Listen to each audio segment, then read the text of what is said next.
Welcome back. I'm back. It's Mitch Kuffa with homework. Today I want to talk to you about things that damage your house. So often when we inspect houses, we find items that people don't even realize and problems that they potentially have. They don't even know about it. I had a lady one time in the house that I went down in the basement and a lot of the stuff was charred up in the ceiling, all the wood and everything. And I told her, oh, you had a fire here. And she lived there for 15 years. And she didn't know that there was a fire in that house previously. Okay. Et cetera, et cetera, et cetera. Okay. But just in general, there's a lot of little issues that can damage your house that I want you to be aware of. And some of them I'm sure you will be aware of. And again, these are at random, not in any special order. I want you to get your little notepad out and pencil and write them down if you can, and look around. You might be surprised, okay? The number one thing that can damage your house is water. I know we've talked about that in the past, but water has three sources. It comes from the sky, rain, it comes from the groundwater, and it comes from the plumber. Ta-da, okay? But water in general causes mold, mildew. If it's leaking, it can cause deterioration to the framing. Often we go down in the basement, we look at the ceiling again underneath the bathrooms. The floors of the bathrooms are all warped up and stained and stuff like that from leaks that people didn't even know they had. And again, if you have a crawl space, water can be a problem because the pipes freeze up, okay?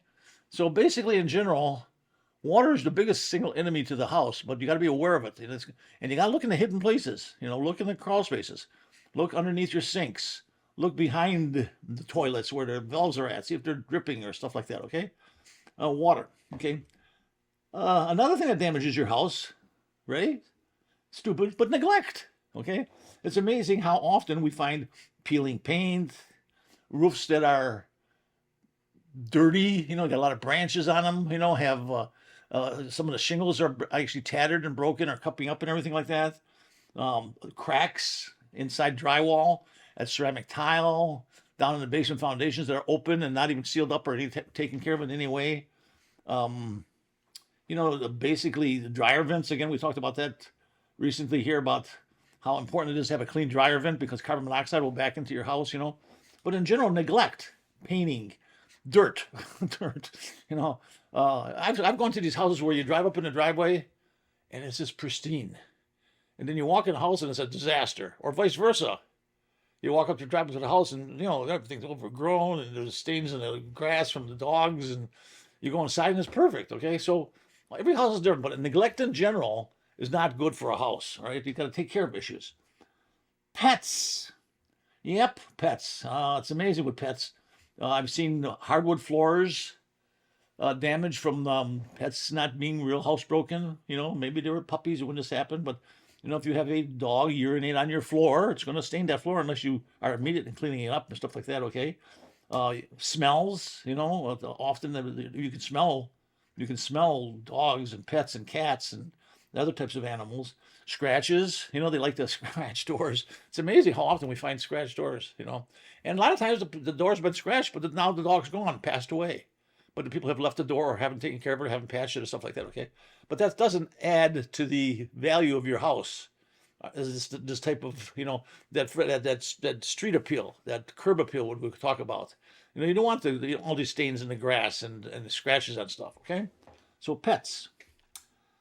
Pest infestation. Now that we're talking about pets, let's talk about pests, okay? And I'm talking about, as opposed to cats and dogs, I'm talking about bats, pigeons, raccoons, etc.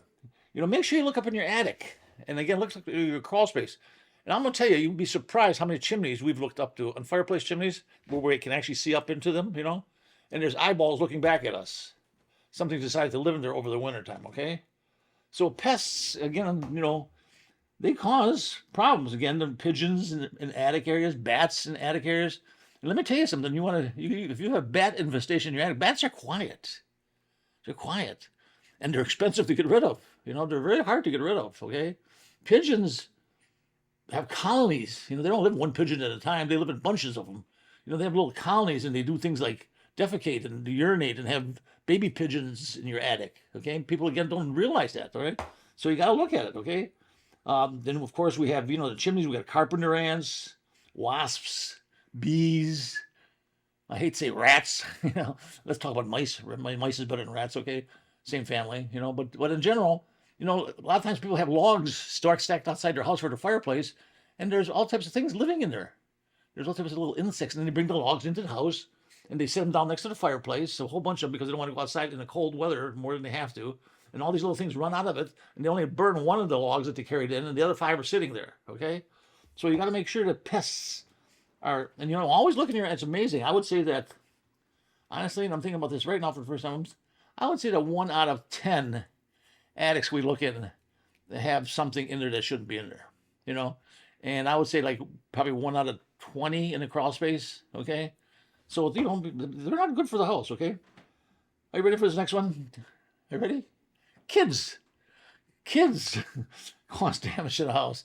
I mean, it's amazing. We can find, marks about 2 feet above the walls, all over the walls because they're pulling their fingerprints over the walls, crayons, paint, things hanging off the walls with scotch tape that they shouldn't be hanging where they're supposed to be hanging. When you pull them off, it damages the drywall.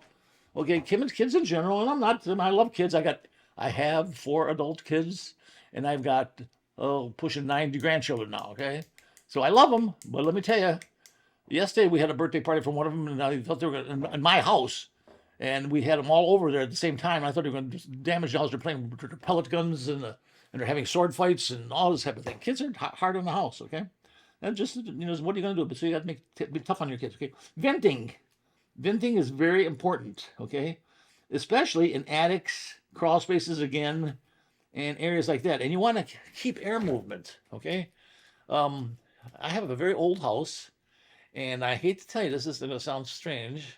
I have 8 ceiling fans in my house, okay, that we use all the time to keep the air moving, to keep it helps, it blows the hot air down. In the wintertime, it blows the cold air up. Hot air rises, cold air settles, so it helps keep your house in an environment that's easy, and it keeps it fresh.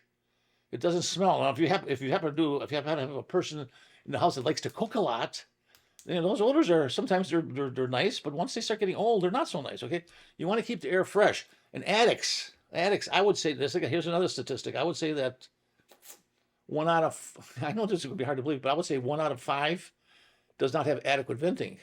And remember, the more insulation you have in an attic, the more venting you need. Okay, because it stops the heat from rising. It keeps the house warmer, but the attic becomes colder. Becomes colder, it's more prone to mold growth and stuff like that, so you need more venting there, okay? And crawl spaces also, crawl spaces are supposed to have operable vents that you shut in the winter and you open in the summer, okay? Do you know that starting this fall, there is a small window of time for most people to buy health insurance? That's why the Grant Smith Health Insurance Agency extends its business hours to accommodate the large volume of people who depend on us. Our staff has been specially trained to handle the excess and provide a smooth and pleasant experience. So yes, I do sell lots of health insurance, but unfortunately, I do not do windows. And again, we talked about this again, about, things that damage your house. Dirty gutters can damage your house. They can damage everything. They can damage foundation, If you have dirty gutters that are not maintained, and it's, when I drive up to the house and I start seeing things growing out of the gutters, little trees and leaves hanging over the ends and vines like that, that means they haven't been cleaned for a while, okay? If it's something you don't want to do or can't do, get somebody to do it. I have somebody clean my gutters at least once a year, and we're always blowing them out with a blower on the ones that are accessible to us, because I have a 2-story house, but some parts are 1-story, okay? But dirty gutters, again, the water overflows, we've just talked about this. It saturates that ground next to the house, and if the water doesn't flow away from the house, it gets into the basement, I would say that half of the leaks that we see in basements are aggravated or caused by dirty gutters. How about that one? How's that for a statistic, okay? Overgrowth. Things that can damage your house. Overgrowth can damage your house. It creates shade. Shady environments. You're not, in theory, if you have a shrub, that shrub's not supposed to be touching the house. Did you know that? That's true. You're supposed to let air flow behind your shrubs, okay? Because once they touch the house, they're diminishing airflow back there, air movement, and there's more thing for like insects to abide by those areas. Moisture again doesn't dry out like it's supposed to, and of course big trees. I would say that 1 out of 20 houses we look at have large trees that are near the roof, and the branches can break off in heavy winds. Again, they sweep up and damage the shingles and stuff like that. But overgrowth in general, now overgrowth is something that we find on probably every third house. 1 out of 3. 1 out of 3 has overgrowth. Okay, vines growing up a house. You might think it looks like Harvard University or something like that, but it's not good for the brick. It's not. It causes little traffic patterns for bugs. Okay, overgrowth. Get rid of it. Creates dampness. Shade in general is conducive to moisture. Just remember that. Shade in general is conducive to moisture. A house that lives on the beach has a longer life expectancy than a house that lives in the woods. Now the wind can kill you, but the sun is good for you. Okay. So if you live in a shady environment, I mean, they're pretty and everything, but you got to make sure that if you have a shady environment, you got more moisture potential problems. Okay. The wind in general causes roof damage, causes falling branches. This is something you can't control yourself, but if you have a real windy day, you should go looking around. I mean, we just had one over here not too long by ourselves. And I'm looking on my office window, which is in the back of my house, and I can see this branch is actually hanging off of the utility lines. It's a big branch. Fell off a tree, and it's hanging there on the utility lines. I told my wife, I said, call the utility company, tell them to come and get over here, because that thing tears it down. Not only is it dangerous, and it's a hazard, and a fire hazard, and everything else, and can kill somebody, but it's just, we're going to lose power in the houses, okay? Electrical. Boy, I'll tell you, electrical it's invisible. You can't see it, and it's amazing. I mean, I can't remember the last time I inspected a house and we didn't find some electrical concern somewhere. We always find missing cover plates, broken switches, broken plugs. So you look around a plug and it's all charred up. Why is it charred up? What happened? Is that plug working right? There's a lack of ground fault interrupters, these GFI plugs in the kitchens and bathrooms like they're supposed to have. You go down in the basement, you look at the fuse panel's got the cover on the floor, and all these wires are exposed. I had that once, I've told the story before, where I went into this bedroom, the electrical panel was in the bedroom, and in the corner of the bedroom was a crib, and in the crib was a little toddler hanging on because he just learned how to stand, and he could put his hand right into that electrical panel, But electrical in general causes fires, it's very dangerous, it's invisible, and you have to be very, and here's another thing, a lot of people think they can fix electrical, or they can repair it, or they can upgrade it by a non-professional. Electrical in general is something you always want to have an electrician do, unless it's something very simple, like putting on cover plates and stuff like that.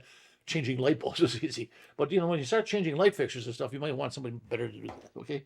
Electrical is very, very dangerous and very, very damaging it can be very damaging to the house.